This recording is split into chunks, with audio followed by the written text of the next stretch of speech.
Ako to teda je s ochranou spotrebiteľa pri predaji tovaru alebo poskytnutí služieb na základe zmluvy uzavretej na diaľku alebo zmluvy uzavretej mimo prevádzkových priestorov predávajúceho?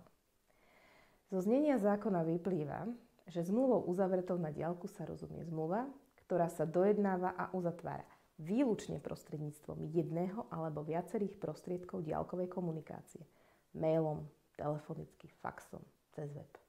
A zároveň, po druhé, bez súčasného fyzického kontaktu spotrebiteľa a predávajúceho. V praxi sa viackrát stalo, že realitná kancelária uzavrela sprostredkovateľskú zmluvu s klientom prostredníctvom e-mailu mimo svojich prevádzkových priestorov. Následne o nejaký čas realitná kancelária našla záujemcu na nehnuteľnosť klienta, avšak klient, aby sa vyhol úhrade sprostredkovateľskej provízie, od sprostredkovateľskej zmluvy s realitnou kanceláriou odstúpil, a to z dôvodu, že zmluva bola uzavretá na diaľku mimo prevádzkových priestorov a nebol poučený o možnosti odstúpenia.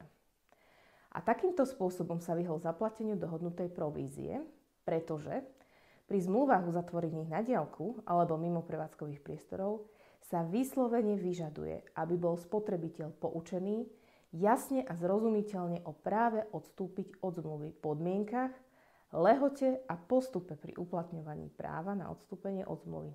A to dokonca aj prostredníctvom formulára, a táto podmienka splnená nebola.